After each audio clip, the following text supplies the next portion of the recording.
Bénin, par exemple, les enfants handicapés ne sont pas toujours acceptés, n'ont pas toujours leur place dans le système éducatif.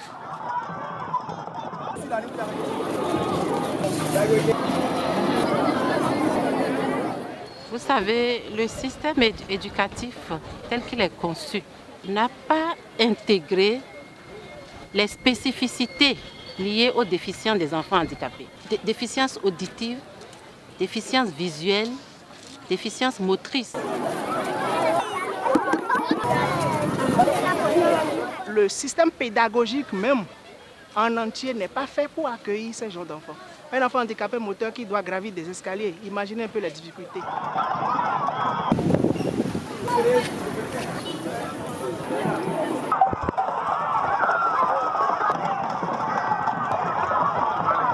Aujourd'hui, de façon précise, les enfants vont s'adresser à ceux-là qui ont le pouvoir de décision.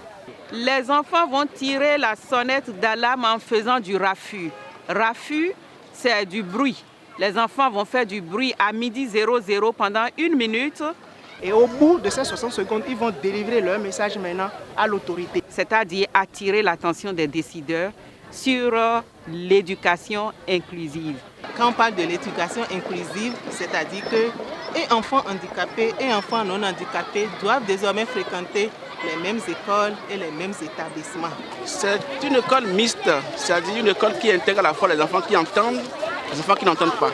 En termes pratiques, c'est faisable si les décideurs ont pris la décision vraiment de mettre ça en vigueur dans notre pays.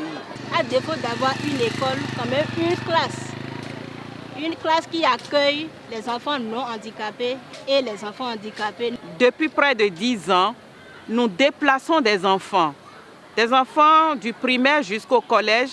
Nous les déplaçons de Tanguieta, Materi, Kobli pour les inscrire à Porto Novo ou à Cotonou pour qu'ils puissent aller à l'école. Nous séparons de nos parents avec tous les risques que cela comporte. L'organisation partenaire Eclipse qui intervient dans la zone Tanguieta, Materi, Kobli embarque chaque année plus de 100 enfants qui traversent le Bénin pour s'inscrire dans les écoles spécialisées. Ces enfants, nous les déracinons. Ils sont obligés de quitter leurs parents.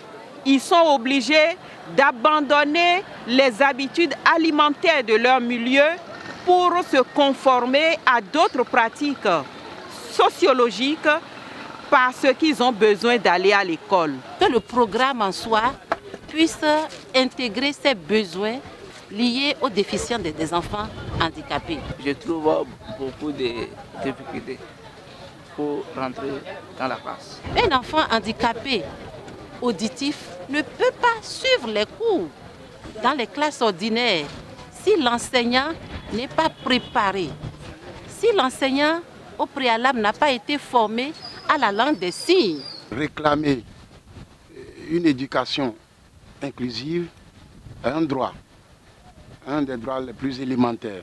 Le respect de ce droit ne semble pas être une priorité.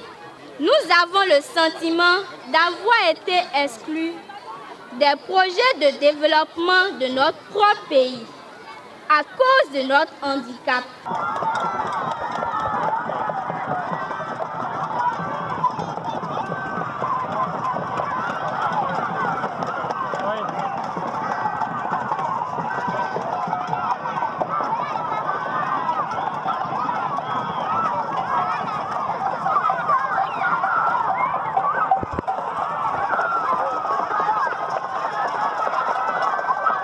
Monsieur le Président de l'Assemblée nationale, nous avons besoin de votre aide pour mieux réussir. Je vous ai entendu au nom du Président de l'Assemblée nationale à qui vous venez d'adresser ce message, cet appel.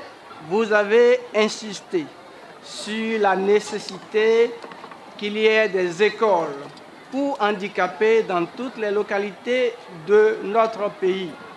C'est en gros ce que je garde de votre appel que je transmettrai fidèlement à qui de droit, c'est-à-dire le président de l'Assemblée nationale.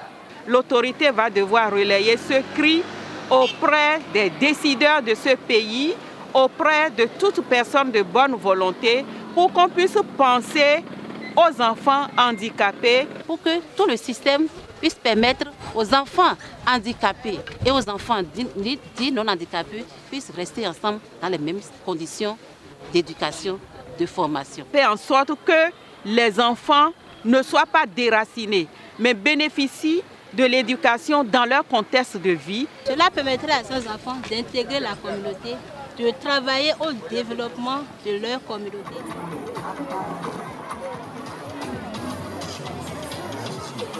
L'action est coordonnée, organisée et coordonnée par le service des Sœurs pour la promotion humaine des Oblates catéchistes petites servantes des pauvres.